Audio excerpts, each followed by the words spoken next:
Mon mot de minuit est avortement, parce que le droit à l'avortement, c'est le droit qui a permis aux femmes, dans les années 70, d'initier une dynamique d'émancipation qui fait que nous sommes aujourd'hui plus libres que jamais, mais aussi toujours vigilantes, parce que le droit à l'avortement se trouve menacé depuis que le juge Kavanaugh a été confirmé à la Cour suprême américaine. Mon mot de minuit est certitude, sans doute au pluriel.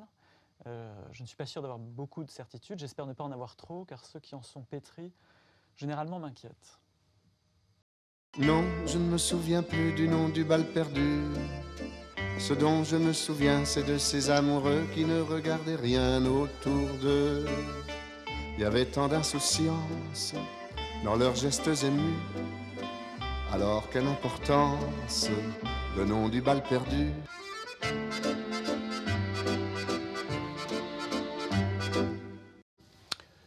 Lutter contre l'immédiateté, prendre le temps de lire et prendre le temps de découvrir de jeunes auteurs qu'on ne connaissait pas. Je ne connaissais pas Joseph Andras, dont l'éditeur de référence est Actes Sud.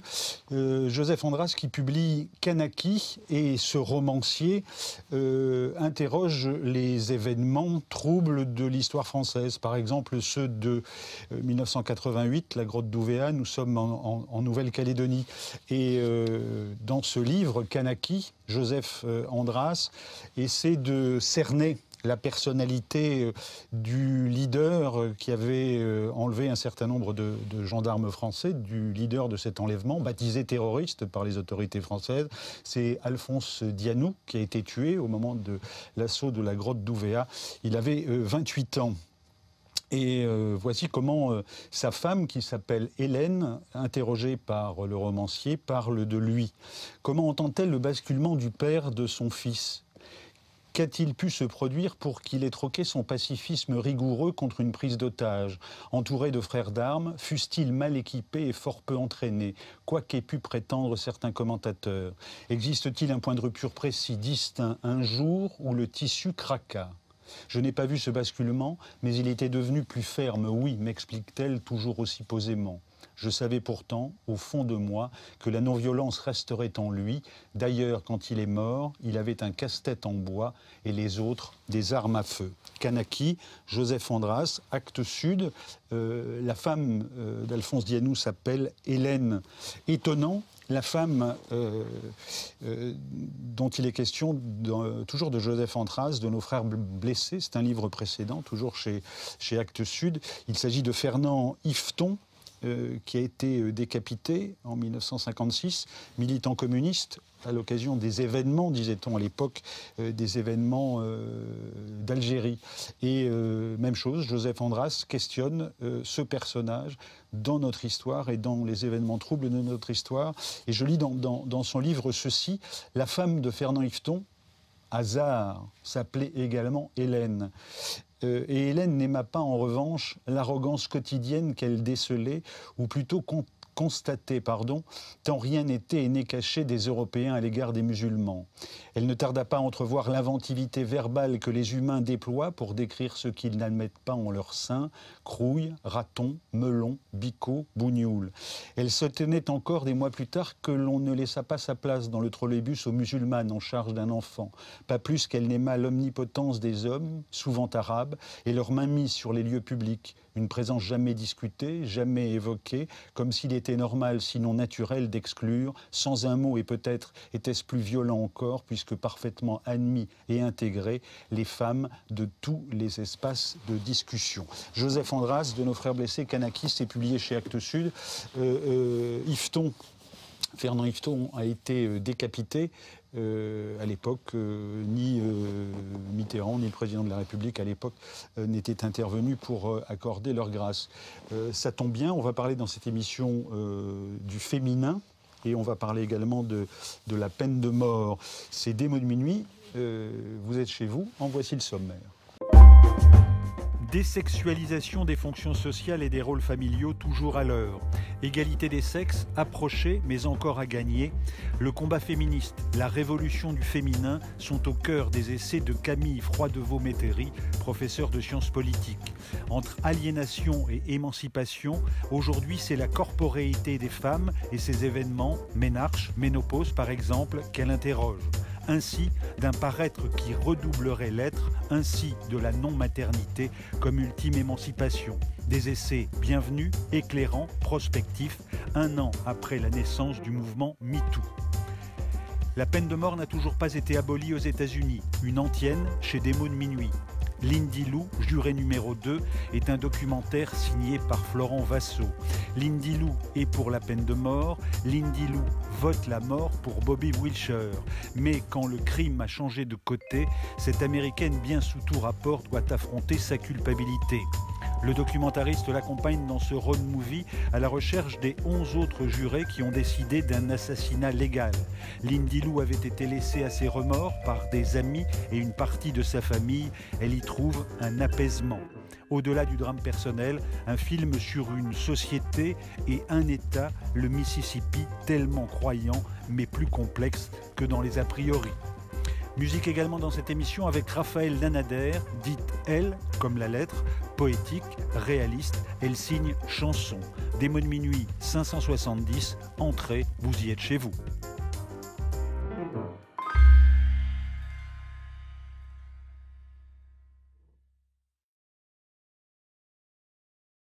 Le féminin et la peine de mort sont les deux sujets des mots de minuit aujourd'hui. Le féminin avec Camille Froidevaux-Métairie, dont je viens de parler dans le sommaire, le corps des femmes, la bataille de l'intime, on va y venir dans une seconde. Et puis la peine de mort avec Lindy Lou, jurée. Un mot sur vous qui êtes monteur de films, et par ailleurs documentariste, donc la question est au documentariste. Quelle est cette obsession, entre guillemets, que vous avez pour la peine de mort? Il y a Onk, il y a aujourd'hui Lindy Lou jurée, il y a quelques années de différence entre ces deux films. Pourquoi est-ce qu'aux États-Unis, vous allez interroger la peine capitale et ce supplice? Et ce supplice. Mais pour moi, c'est pas une obsession. En réalité, le premier film, Onk, ça n'a pas été un accident, mais presque. J'ai fait le film avec un sociologue qui devait faire un rapport d'enquête et qui a eu envie de faire un film en plus de son enquête. Et je me suis retrouvé projeté dans ce projet un peu comme ça. Puis après, j'ai un peu pris la main sur le film et fabriqué le film. Mais j'étais le grand naïf de cette histoire et je me suis pris, à ce moment-là, la violence de la peine de mort vraiment en pleine figure. Et ça a été vraiment un moment assez bouleversant pour moi. Et c'est à l'occasion de ce premier film que j'ai rencontré Lindy Lou, qui est le sujet donc de ce documentaire. Et je ne pensais pas faire un nouveau film sur la peine de mort. En réalité, c'est la personnalité, la personne de Lindy Lou qui m'a ramené vers ce film et vers ce sujet. Lindy Lou est une femme policière, par ailleurs, Ouais. qui fait partie de ce jury de 12 personnes qui a condamné à mort l'assassin de 2 femmes. Et ce que vous explorez, c'est à la fois sa honte, sa culpabilité, alors qu'elle pensait pouvoir donner la peine de mort, et cette chose dont elle n'arrive pas à se débarrasser, et pour laquelle elle va interroger les autres membres du jury dans un road movie qui se passe dans le Mississippi. Camille Froidevaux-Métairie, le corps des femmes, la bataille de l'intime, Philosophie, magazine, éditeur, et puis précédemment chez Gallimard, la révolution du féminin. Peut-être une question, vous êtes universitaire, vous êtes à Reims. Est-ce qu'on dit féminin ou qu'est-ce qu'on dit aujourd'hui? Que faut-il dire? Féminin, féministe, femme? Quel est le... Commençons par dire féminisme. Mon livre parle d'abord du féminisme à travers le prisme du féminin, précisément, aujourd'hui. Ce dont il est question, justement, dans mes travaux, c'est de réinvestir la question du féminin en la désinsérant de l'ornière essentialiste ou différentialiste, c'est-à-dire essayer de réfléchir à des thématiques proprement féminines, sans pour autant proposer quelque chose comme un éternel féminin qui serait caractéristique commune à toutes les femmes. Non, le propos, c'est simplement de mettre au jour ce qui, dans l'existence, j'allais dire, quotidienne des femmes, qui a rapport à leur corps féminin notamment, engage pour elles des problématiques qui font signe vers des combats féministes. Avec cette formidable expression que vous trouvez, l'être humaine, qui conclut la Pour tout vous révolution dire, c'est le titre que j'aurais aimé donner à cet ouvrage, L'être humaine. Mon éditeur a préféré à la révolution du féminin pour des raisons qu'on peut peut-être comprendre, sans doute. Éditorial bien senti. Voilà, donc je me suis contentée de le donner comme titre à la conclusion. Je vais vous taquiner pour commencer ce livre avec ceci. Ce que les spécificités du masculin ont toujours été dissimulées, c'est que les spécificités du masculin ont toujours été dissimulées sous la généralité de l'universel. Les hommes vivent ainsi comme si elles n'étaient qu'incidentes, s'exprimant seulement dans les moments de la passion et de la rencontre sexuelle. Le reste du temps, ils seraient les représentants du genre humain, des personnes génériques. Voilà comment s'entretient le mystère, l'énigme, l'indicible du corps masculin.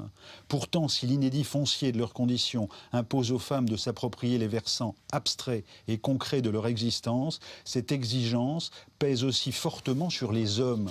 Je me permets de commencer par ça, et j'ai dit que c'était une taquinerie, simplement quand on sort de la lecture de vos livres, et la remarque vous a été faite aussi par votre voisin, on se dit, mais l'homme n'a jamais été questionné de cette manière-là.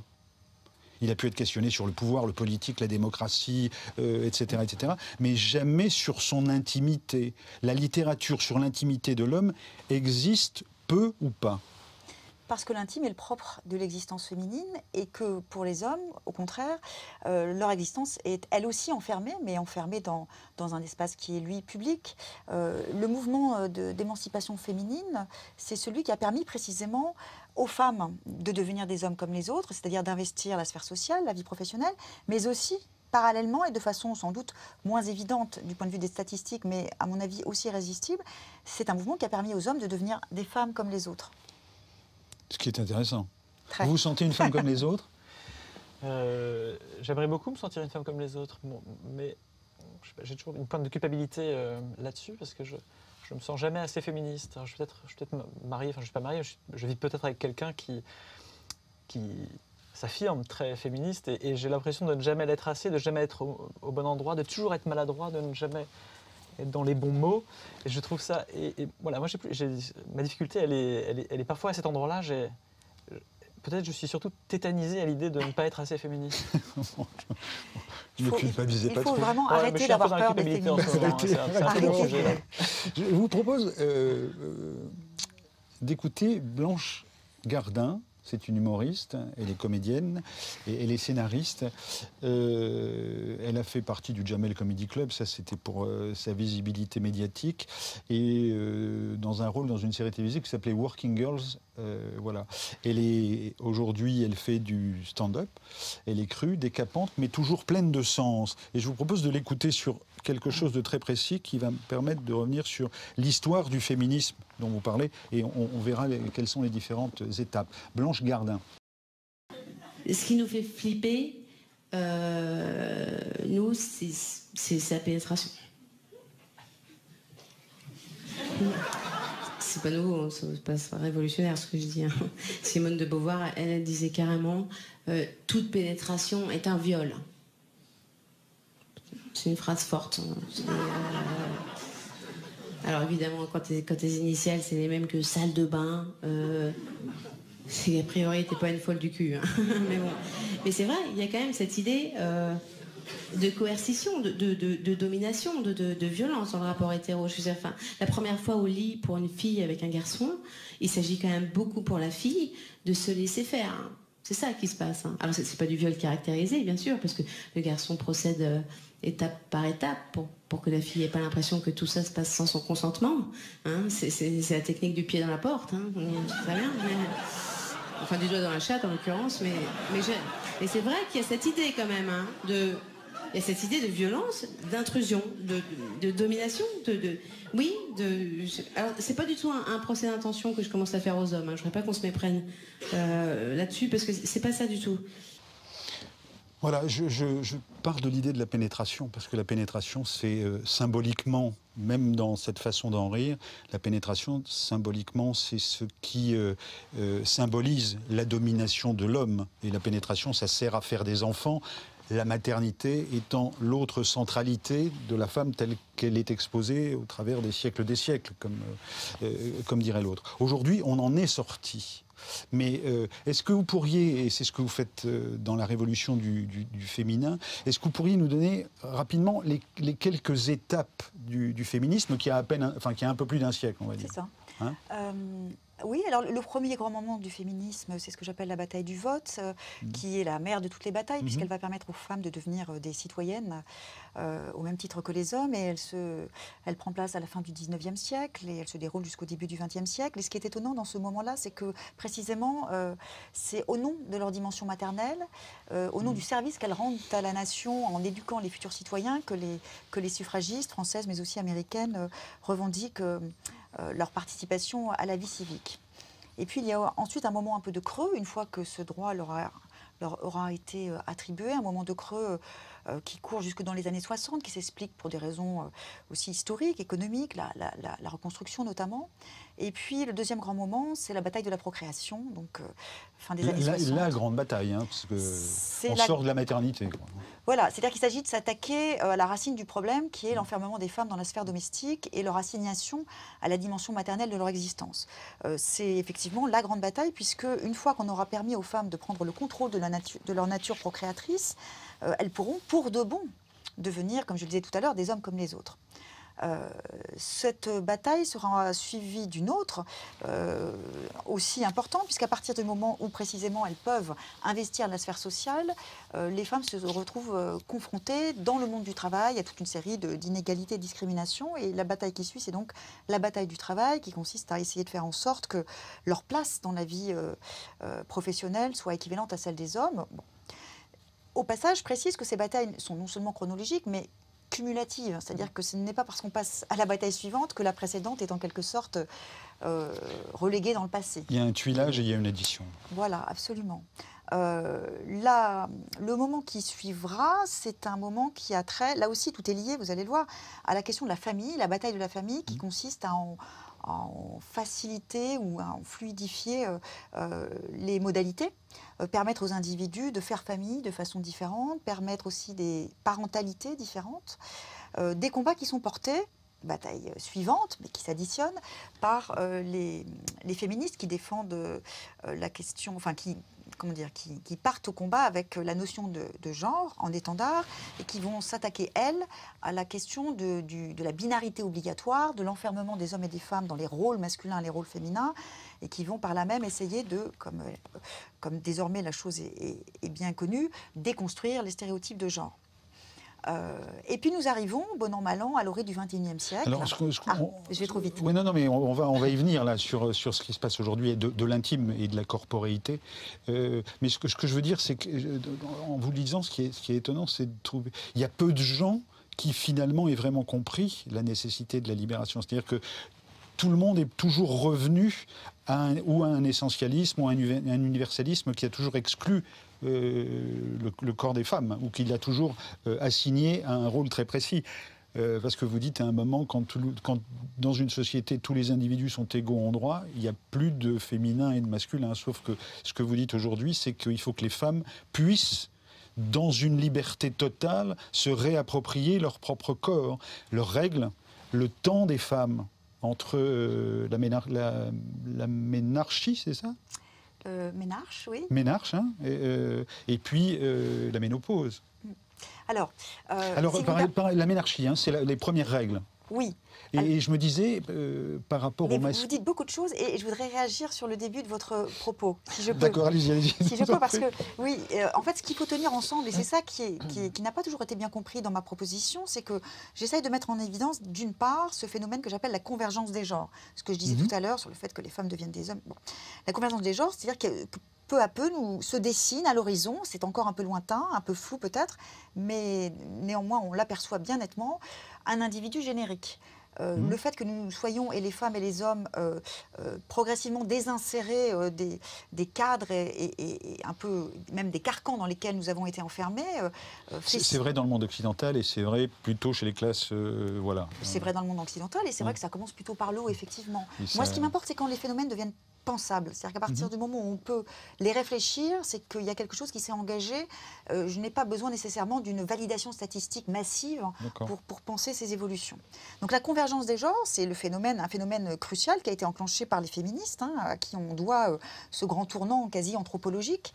Et ce que je montre, c'est que dans le même temps, la question de la sexuation, c'est-à-dire le fait que nous vivions les unes et les autres dans les corps sexués, continue d'être importante et même peut-être de plus en plus désormais que nous avons la possibilité de nous en émanciper. Donc ce que j'essaie de faire, c'est de réfléchir notamment la corporéité féminine et puis un petit peu parfois par petites touches la corporéité masculine, mais comme vous me le disiez, la chose reste à faire, en essayant de repérer précisément ce qui demeure par-delà l'émancipation, des mécanismes de domination qui sont du coup moins évidents, mais qui continuent de fonctionner. Mais qui sont toujours là, la publicité, absolument, etc. Je venais sur la ménarchie, c'est les premières règles. Est-ce qu'il y a un pendant masculin sur la première éjaculation? J'ai cherché le mot, je ne le trouve pas. Non, il n'y a pas d'équivalent, et même dans la réflexion, il n'y en a pas non plus. C'est-à-dire que les hommes entrent progressivement, enfin les garçons entrent progressivement dans leur état d'homme, pour ne plus jamais ou presque en sortir. À l'autre bout aussi, les choses se font de façon... Parce que pour le coup, il existe une andropause.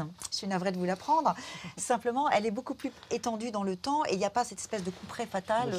Oui, vous parlez du temps des femmes, oui. Qui est un temps tragique. En fait, tragiquement linéaire.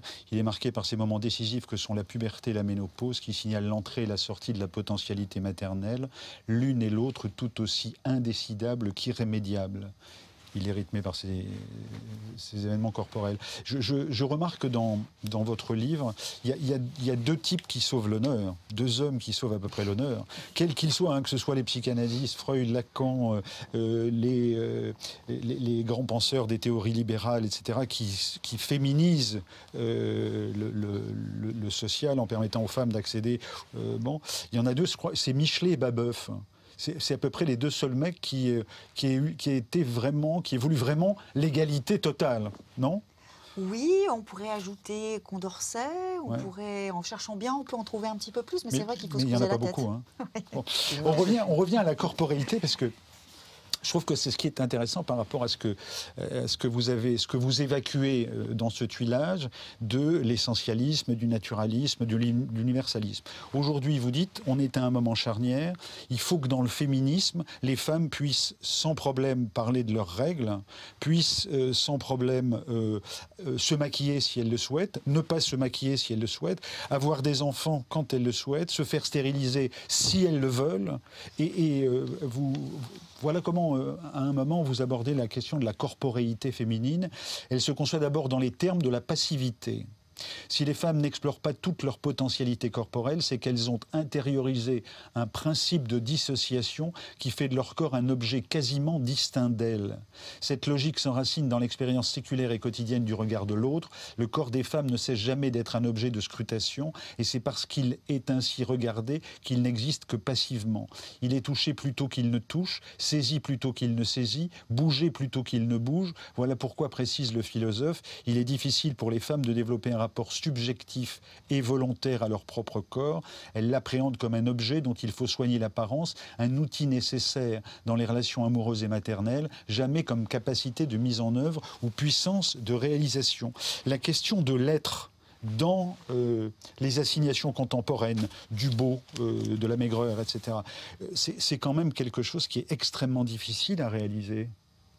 Les injonctions, pour ce qui regarde la dimension esthétique du corps des femmes, effectivement... Or, vous faites basculer en disant qu'il y a du subjectif et de la possibilité d'être sujet, même quand on se maquille. Alors, mon approche, elle elle s'inspire et elle s'inscrit dans la continuité du féminisme phénoménologique, inauguré par Simone de Beauvoir et puis approfondi aux États-Unis par la philosophe Iris Marion Young. Qui était celle à laquelle je faisais référence, qui n'est donc pas mais la philosophe en l'occurrence. Il n'y en a pas beaucoup là non plus. Et donc cette démarche, elle consiste à réfléchir la question du corps, à prendre au sérieux la question du corps, mais dans sa double dimension, de lieu par excellence de la domination masculine, par un côté, mais également comme vecteur possible de l'émancipation et de la libération. Donc il s'agit de réfléchir les différentes thématiques, à la fois en mettant au jour tout ce qui peut, alors prenons cet exemple du corps dans sa dimension esthétique, du corps objet du regard et de la concupiscence éventuellement. Donc les femmes subissent toute femme sait que lorsqu'elle sort de chez elle, elle sera regardée et chacune a donc à faire quelque chose avec cette image qu'elle renvoie. Donc les femmes ont incorporé cette nécessité de réfléchir, au sens d'y penser, mais aussi de se regarder dans le miroir, de réfléchir leur corps. Mais par ailleurs, et c'est l'autre versant, il faut tenir les deux ensemble, elles ont vis-à-vis de ces questions une distance réflexive, une capacité aussi de prise sur leur propre destin qui fait qu'elles peuvent éprouver ces dimensions de façon émancipatrice. Elles sont en mesure de se saisir des injonctions, de les refuser, de les transformer. Ce qui est important parce que je regrette parfois que certaines féministes soient à ce point, j'allais dire, le nez sur la domination sans voir que, d'une part, les choses évoluent, mais surtout que les femmes ont désormais, c'est très nouveau, c'est peut-être pour ça qu'on ne le voit pas très bien encore, mais elles ont désormais cette capacité, cette chance inouïe, alors là évidemment je ne parle que des occidentales, de pouvoir s'affranchir des diktats et vivre leur corporéité de façon à la fois singulière et libre.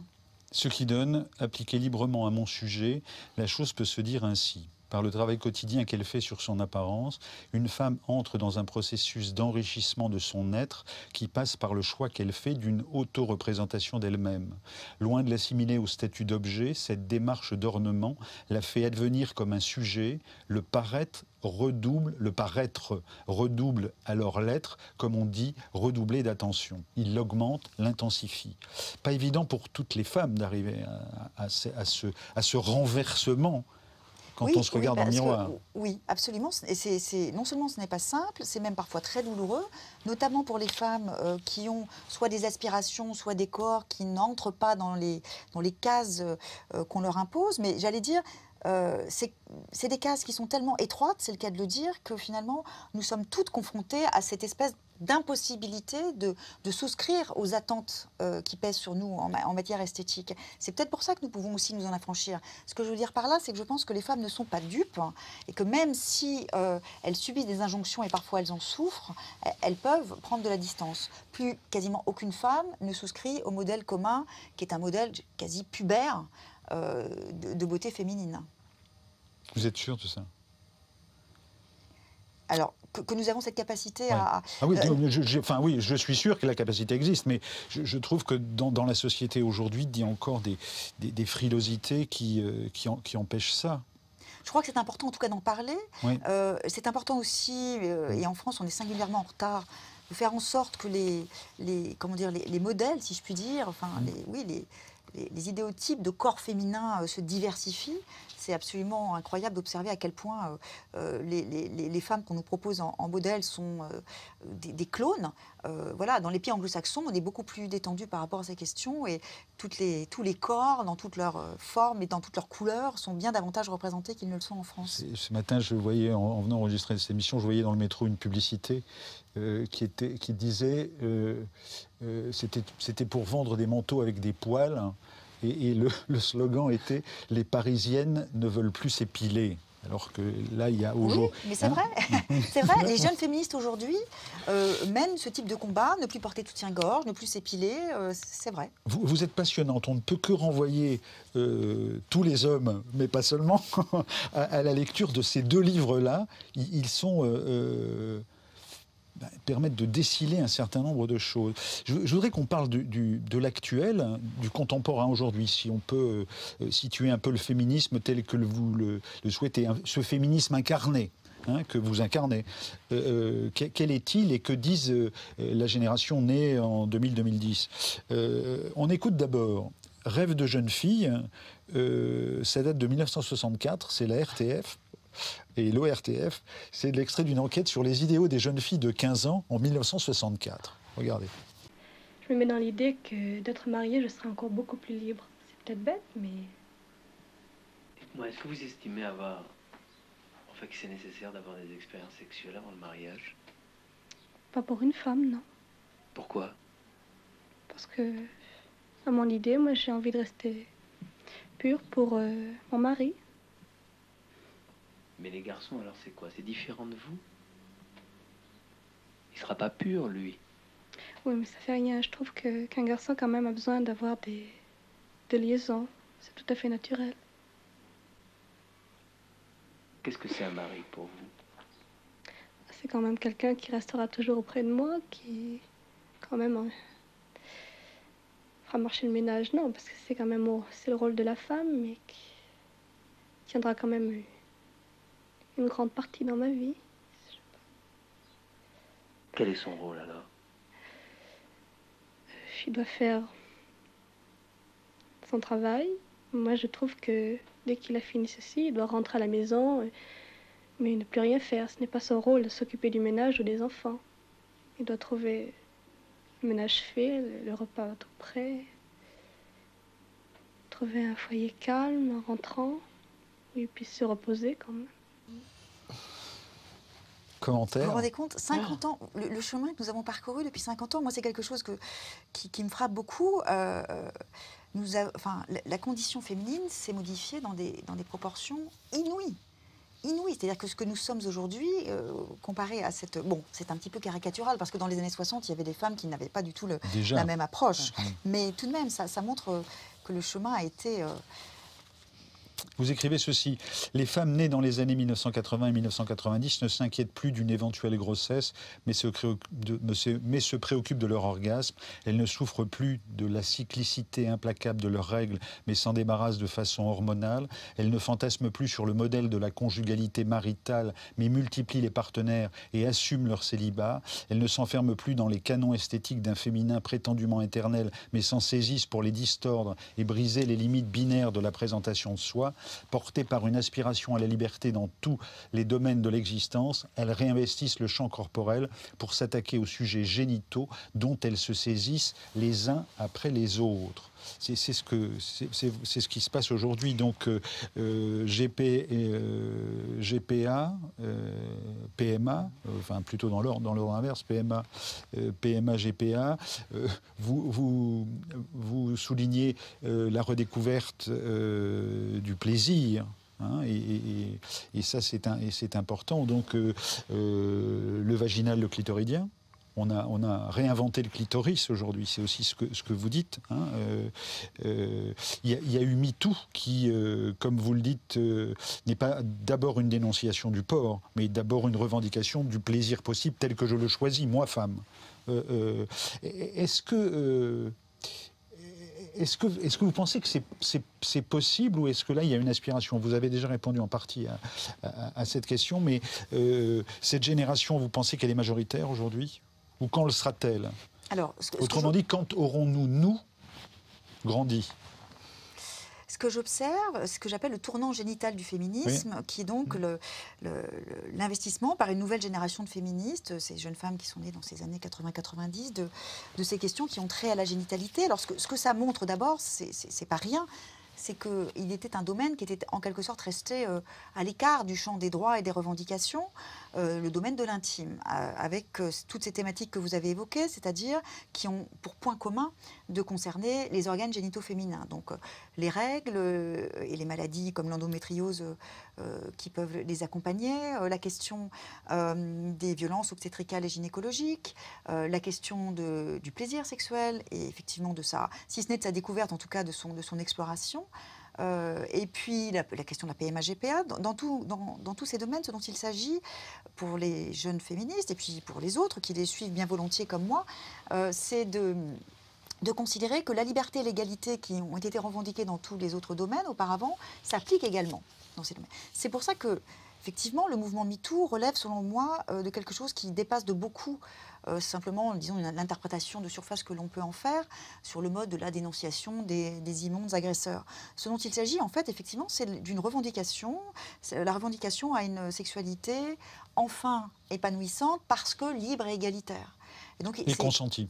Et consenti, absolument. Et je considère que cette question du consentement, plutôt que de l'envisager sous un angle un petit peu puritain anglo-saxon sur le mode de la formalisation a priori des relations sexuelles, elle renvoie au contraire à quelque chose que nous savons tous très bien, je veux dire, par la pratique simplement, c'est que toute relation amoureuse et sexuelle est traversée comme un fil rouge par cette question du consentement. Et qu'à chacune de ces étapes, que ce soit dans le moment de la rencontre des personnes, le moment de la rencontre des corps ensuite, à chacune de ces étapes, nous avons la possibilité de signifier à l'autre, et là je parle des hommes comme des femmes, ou des femmes entre elles ou des hommes entre eux, nous avons la possibilité de signifier à l'autre que oui, nous voulons continuer, ou non, nous voulons arrêter, oui, cela nous convient, non, cela ne nous convient pas. Quand c'est entendu et quand le consentement est appréhendé pour ce qu'il est, c'est-à-dire une dynamique mutuelle, réciproque, un langage réciproque. Moi, je dis que c'est un langage de désir réciproque, donc tout va bien. Et c'est quand l'un des partenaires ne reçoit plus les signaux ou prétend ne pas les recevoir et ne pas les comprendre que les choses se gâtent et qu'on bascule du côté de la violence. Vous parliez de MeToo aujourd'hui, on sent bien qu'il y a une revendication sur les violences faites aux femmes, quel que soit l'endroit, les modalités, etc. Vous parliez de MeToo. On peut avoir l'impression, comme observateur, que ceci se dit plus aux États-Unis qu'en France. Est-ce qu'il y a une spécificité française, un retard français dans la parole des femmes? Deuxième question qui est annexe, parce qu'au-delà de la dénonciation, il faut le judiciaire qui suit. Il y a peu de judiciaire qui suit. Dans votre question, moi, ce que je retiens, c'est le mot observateur.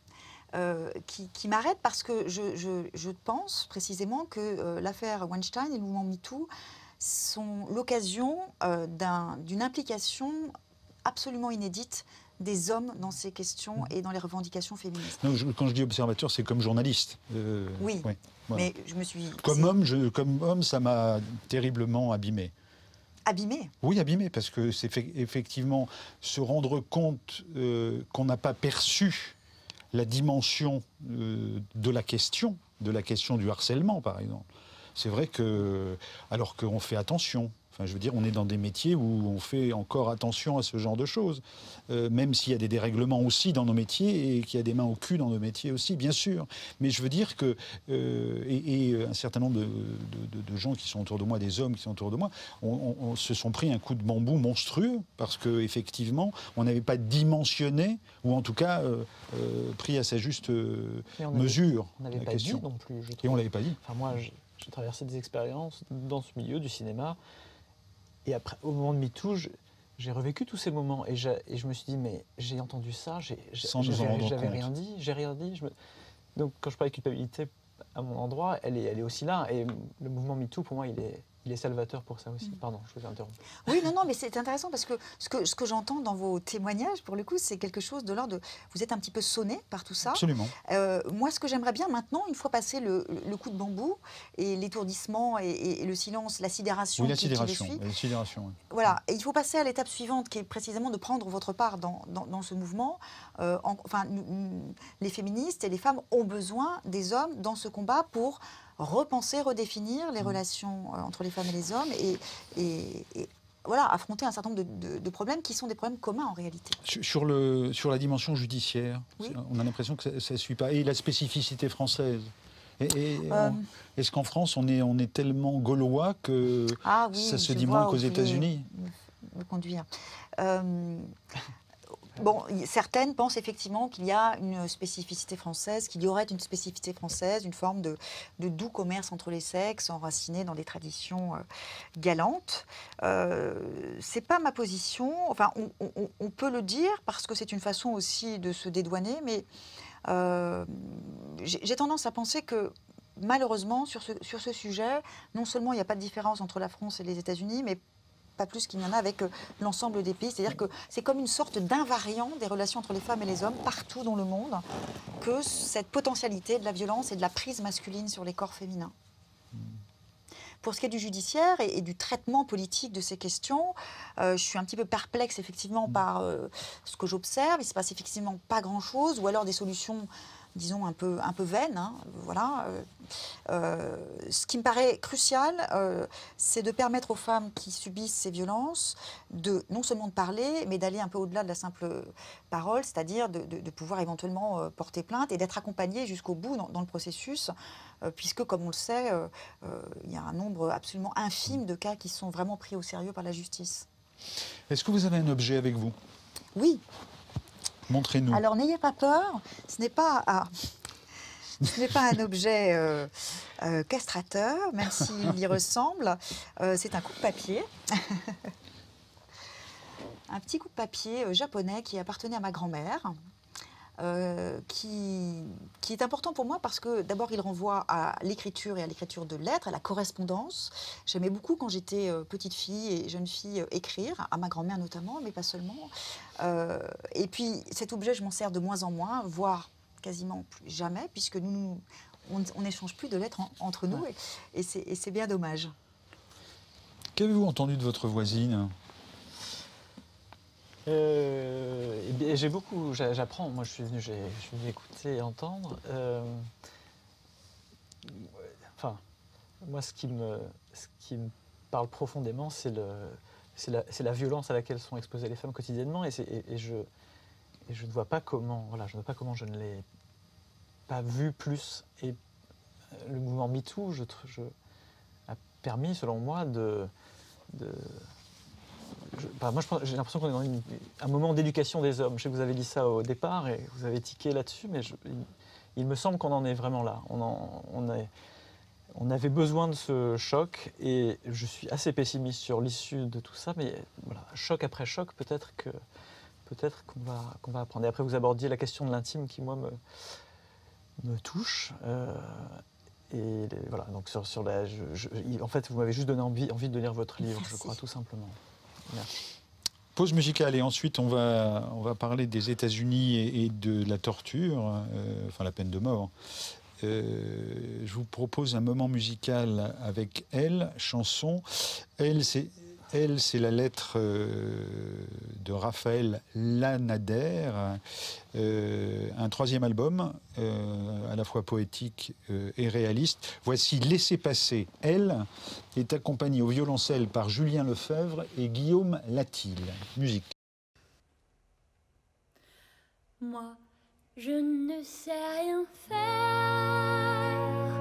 de mieux que de laisser passer l'hiver un peu, que de laisser la peine se taire. Sans tes yeux verts, j'hiberne.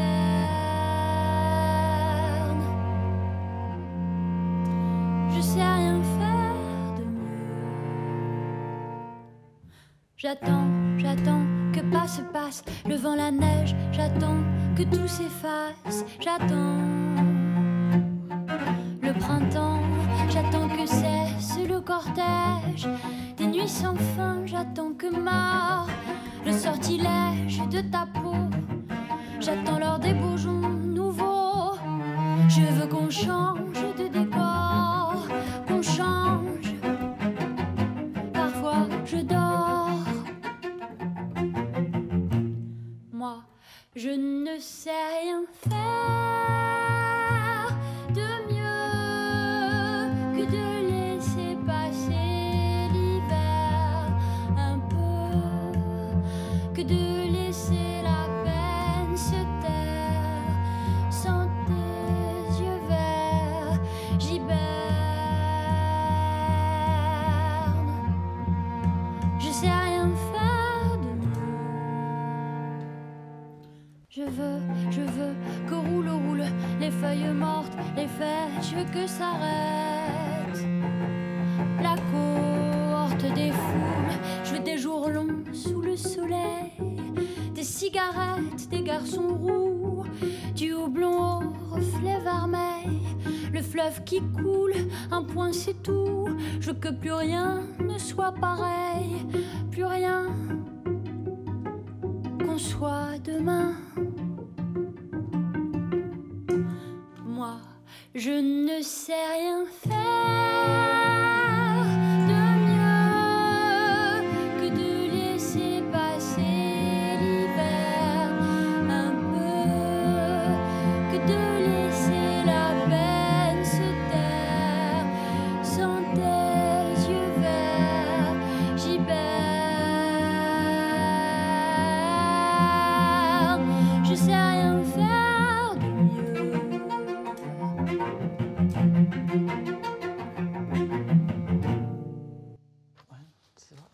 Musique donc, et c'est intéressant parce que c'est intéressant de voir comment, comment le sujet est toujours fait parler. Hein, fait parler. Florent Vassaux, parlons de quelque chose auquel on tient beaucoup à Des mots de minuit. Ça fait des années que je conclus cette émission en disant la peine de mort n'a toujours pas été abolie aux États-Unis, notamment. Il y a d'autres pays, l'Iran se pose là, la Chine se pose là, etc. etc. Mais pour le coup, et c'était la question que je vous posais tout à l'heure, c'est vrai que la peine de mort vous a occupé 2 fois dans votre vie de documentariste, avec Oncle, qui est un premier film, et aujourd'hui avec Lindy Lou Juret. Quels sont les jurés numéro 2, quelles sont les conditions de réalisation de ces documentaires? Comment est-ce que, je parlais tout à l'heure de road movie pour Lindy Lou, juré numéro 2, comment est-ce que ça a pu être mis en place? Donc, une femme, 20 ans auparavant, a voté la peine de mort dans un jury aux États-Unis. La personne a été assassinée légalement. Et 20 ans après, elle est hantée, coupable, honteuse d'avoir voté la mort. Qu'est-ce qui se passe à partir de ce moment-là, à partir du moment où vous avez connaissance de ce fait? À partir du moment où je la rencontre et où elle me fait part de cette culpabilité qui l'habite depuis plus de 20 ans, j'ai immédiatement l'envie d'en faire un film. Mais je ne sais pas comment. Et je ne sais pas surtout comment lui proposer. Parce que quand on l'a rencontrée la première fois, c'était la première fois qu'elle livrait cette histoire. Et elle s'en était ouverte un peu à sa famille, à ses amis, mais ça avait été difficile et à personne de l'extérieur. Elle en avait perdu. Et elle en avait perdu entre-temps. Elle avait perdu des amis. Qui n'avaient pas accepté sa démarche. Donc je me retrouvais aussi dépositaire de sa parole, d'une certaine manière. Et il me sentait, c'était aussi de ma responsabilité, je trouvais d'en faire quelque chose. Mais comment raconter ce trajet, ces 20 ans, dans un film, sans que ça devienne un film d'interview, où on la poserait, où elle se raconterait. Ça m'a pris un peu de temps pour le trouver. Mais on était resté en contact avec Lindy, parce qu'avec nous, elle s'était ouverte, et puis tout à coup, elle pouvait nous parler librement, ouvertement, avec des gens officiellement contre la peine de mort, ce qui, il n'y en avait pas beaucoup dans son environnement. Et elle me disait, elle me faisait part de ça. Elle ne comprenait pas son incapacité à surmonter ce traumatisme 20 ans après. Pour la situer, est-ce qu'aujourd'hui elle est abolitionniste? Certains ont envie de la voir abolitionniste. Moi, je ne la vois pas encore comme une abolitionniste. Je pense qu'elle est... La question lui a été posée à une projection hier, parce qu'elle était en France.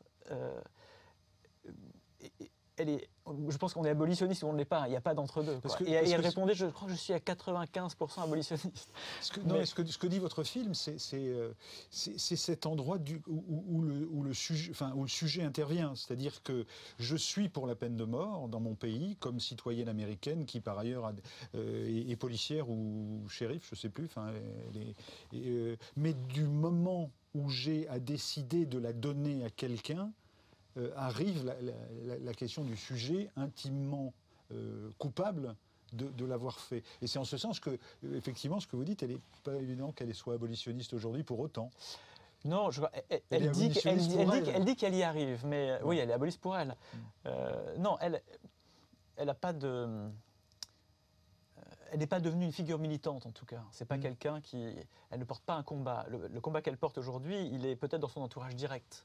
Mais elle, ce qu'elle souhaite, ce qu'elle veut, c'est que sa famille, ses amis l'écoutent et accèdent à des questionnements au lieu de rester figés sur des positions. Elle voudrait juste qu'un questionnement soit possible, en fait. Je crois que c'est surtout ça. La voici dans son questionnement, dans ce périple. Elle va retrouver un à un les différents jurés. Ils sont 12.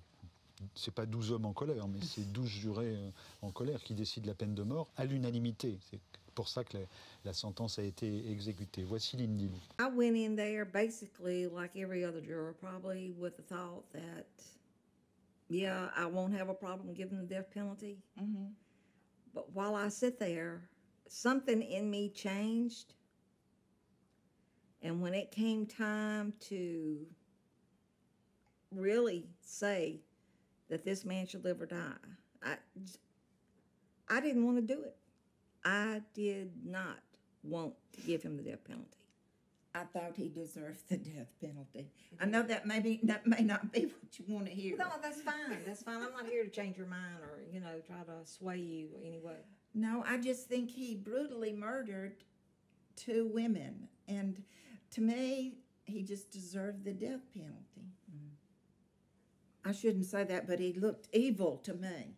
And he just scared me to death. He had those black eyes and he wouldn't look at anybody. And he acted like he just didn't care about anything. And I thought, you should try to help yourself by just maybe looking at someone and, trying to, on TV, they're always saying you're developing a relationship with a juror by looking at them. I don't know whether that really show them happens that you're or not. human anyway. Yes, it would show that he was human if he just looked over and looked sad or something. But he didn't look sad. No matter what they said about him, he just looked the same way. Well, did anybody come in his defense? No. No. There was no defense for him. Dispositif dans votre film, c'est elle qui pose les questions aux autres jurés, et c'est vous qui, dans la voiture, quand elle fait son parcours autour de la ville de Jackson, au Mississippi, c'est vous qui lui posez des questions. Quand on la regarde là, on a l'impression que c'est une personne forte.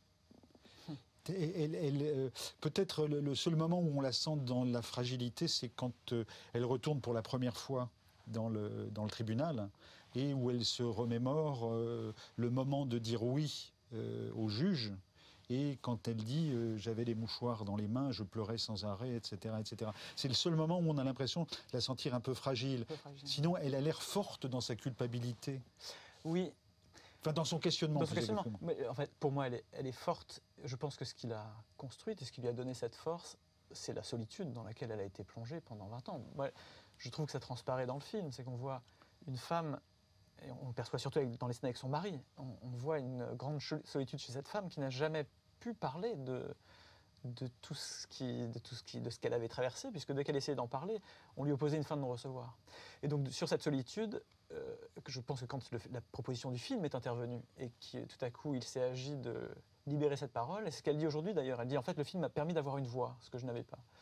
Alors si le film peut servir à ça, tant mieux, mais je pense qu'elle a saisi l'opportunité et du coup c'est la force de son témoignage aussi et d'elle. Avec une ambiguïté, puisqu'elle demande à rencontrer la personne qu'elle a condamnée à mort, c'est Bobby Wilcher. Hein, Wilcher.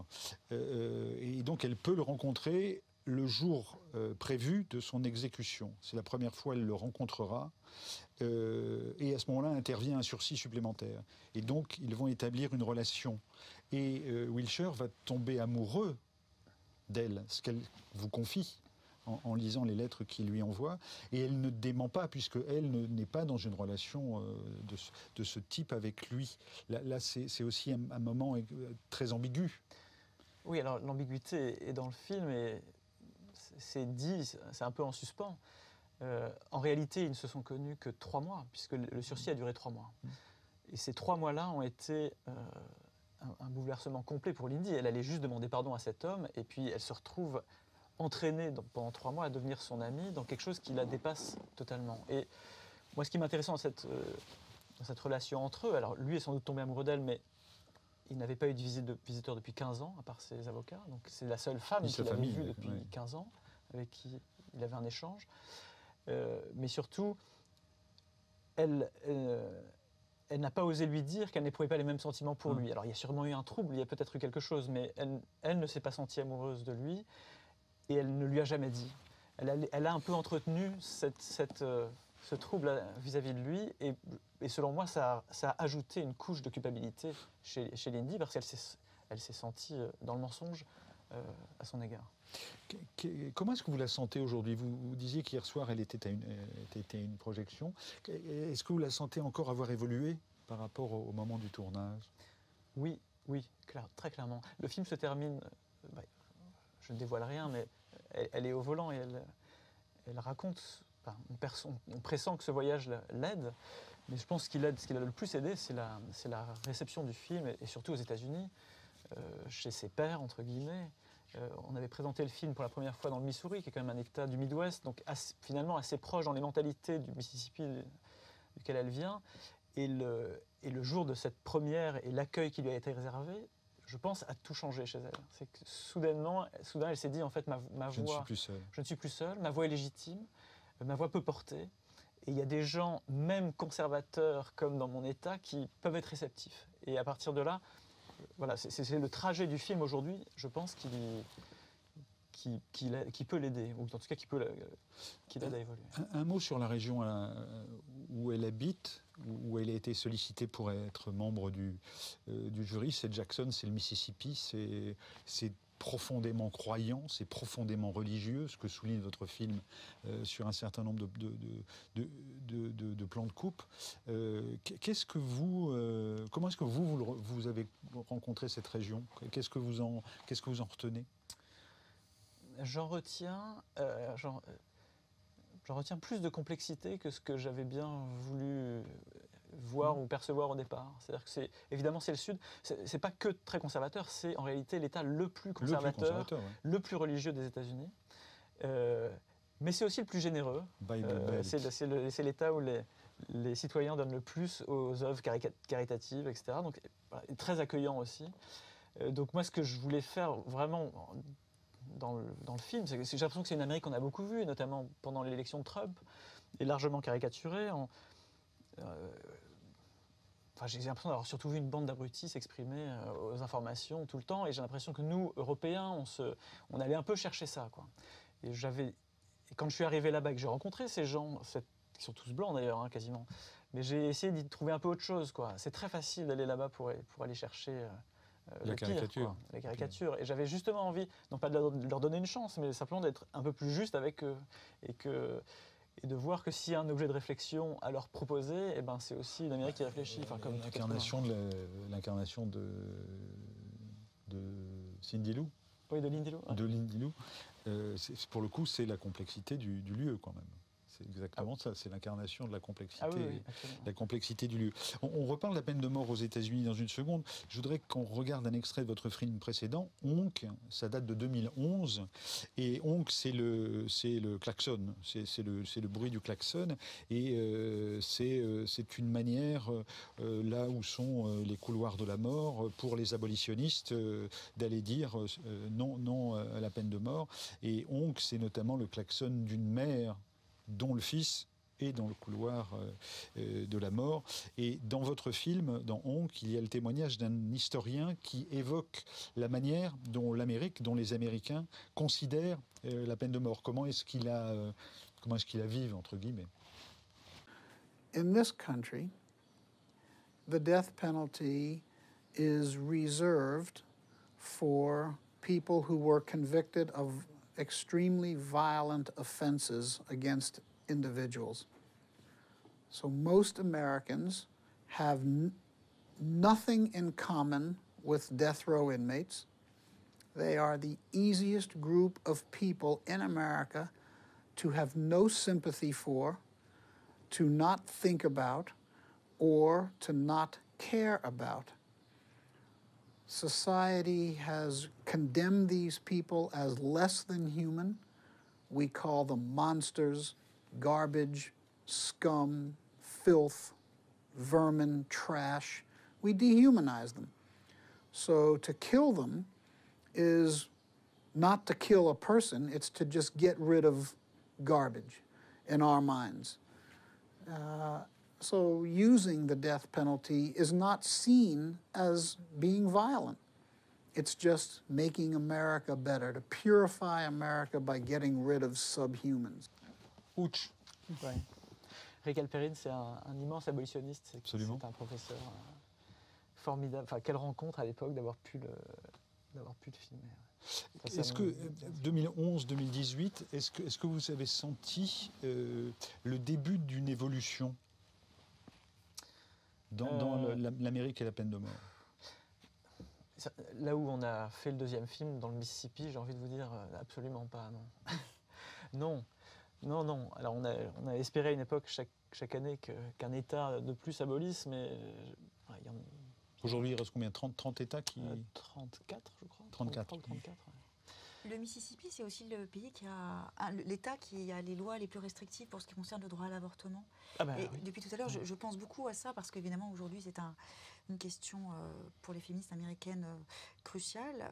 Mais cette Amérique qui est pour la peine de mort, c'est la même qui est pour l'avortement. C'est curieux parce que le slogan de ceux qui sont pour l'avortement, enfin contre l'avortement, pardon. Voilà, les pro-life. Mais en même temps, ils sont pour la peine de mort. Donc c'est. Je crois que vraiment, je crois que c'est mon premier ou deuxième jour à Jackson. Quand je suis arrivé, je traverse une rue et à un carrefour, il y avait une femme seule avec son panneau contre l'avortement qui passait la journée là. Et quand on arrive là et qu'on voit ça raconte quand même quelque chose d'un pays. Ouais. Dans Honk, il y a aussi je ne sais plus comment il s'appelle, il y a ce condamné à mort qui a passé... Curtis McCarthy. Voilà, qui a passé 14 ans dans les couloirs de la mort et qui a fini par être libéré parce qu'il a été innocenté. Comment est-ce que vous rencontrez cet homme? Que vous dit-il? Comment est-ce que vous le percevez, cet homme? Qui a l'air assez joyeux finalement quand il montre la prison en disant c'est l'endroit où je ne viendrai plus, il n'est pas du tout triste, il n'est pas du tout accablé. Ah oui, je ne le vois pas tout à fait comme ça, moi. Curtis, je crois que c'est la personne qui avait le discours le plus articulé que j'ai pu croiser lors de ce... Il a eu le temps d'y réfléchir, mais c'est pas... Non, mais c'est quand même étonnant. On se dit 21 ans dans le couloir de la mort, on parle de déshumanisation de ces hommes qui ne sont plus des hommes, et on se retrouve face à quelqu'un que moi j'ai trouvé vraiment brillant, quoi. Mais ça m'étonne parce que moi je ne le vois pas joyeux. Je pense qu'il a pas joyeux, serein, oui. Intranquille. Intranquille, oui. Intranquille, mais c'est difficile pour moi de vous répondre parce que j'ai appris que je crois qu'il n'est pas. Aujourd'hui, je crois qu'il ne va pas très bien. Donc je sais pas ce qui se passait dans sa tête à ce moment-là. C'est vrai que je sais que ce petit tournage qu'on avait fait ensemble sur quelques jours avait été une parenthèse effectivement assez joyeuse pour lui et son père, parce que le film d'ailleurs son père apparaissait dans le film, et je sais que c'était un moment qui était précieux pour lui. Alors peut-être que ça a transparaissé dans les... Moi, tout ce voyage, je l'ai traversé, ça a été tellement une claque pour moi que j'ai eu du mal à y trouver beaucoup de... Vous ne vous attendiez pas à ça, à cette, je ne m'attendais pas, à cette violence institutionnelle? Ouais, je ne m'attendais pas, exactement. Enfin, l'ouverture de Honk, c'est une famille qui se rend à une exécution dans une voiture, et je suis seul avec ces 3 femmes dans la voiture, voilà. Et ça, c'est ma rencontre avec la peine de mort, c'est ce moment-là, ce moment où 3 femmes décident d'aller assister à l'exécution du meurtrier de leur mari ou parent. Et là, je prends la mesure de ce qu'est la réalité de la peine de mort. Et c'est aussi ce qui m'intéresse avec Lindy Lou, c'est-à-dire qu'on peut avoir toutes les idées qu'on veut être pour ou contre la peine de mort, enfin en l'occurrence pour, tant qu'on n'a pas approché la réalité de la peine de mort, on n'a aucune idée. On parle de Lindy qui arrivait dans ce procès totalement ignorante sur la manière dont fonctionnait la justice de son État, persuadée d'avoir un monstre en face d'elle. Et ben, au fur et à mesure des 7 journées du procès, le monstre est devenu un être humain. Ouais. Et du coup, c'est devenu beaucoup plus compliqué pour elle d'arriver à une décision. Et même chose sur cette famille qui va assister à l'exécution du meurtrier de leurs parents. Il n'y a pas de satisfaction, ça n'apaise en rien quoi que ce soit.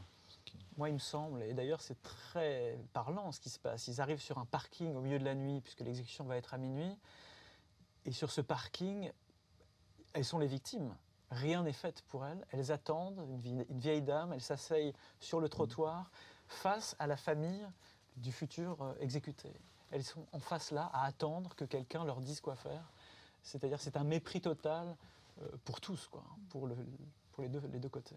J'ai une dernière question, avant de vous demander si vous avez un objet avec vous. Vous êtes monteur par ailleurs, vous faites dans le cinéma français. Comment vous voyez évoluer le cinéma que vous montez, les images que vous montez? Est-ce que c'est plus intéressant? Est-ce que c'est plus subtil? Celui que je monte, non, mais c'est très délicat pour moi. J'aurais pas dû vous dire ça tout à l'heure. C'est que, oui, je me retrouve parfois à monter des films qui ne sont pas du tout les films que j'irai voir en salle, mais le travail du montage me passionne. Comment je vois l'évolution, de la même manière que je ne peux pas parler des États-Unis comme d'un tout qui est très divers, c'est pareil pour le cinéma. Et le cinéma français est d'une richesse infinie, il faut le reconnaître.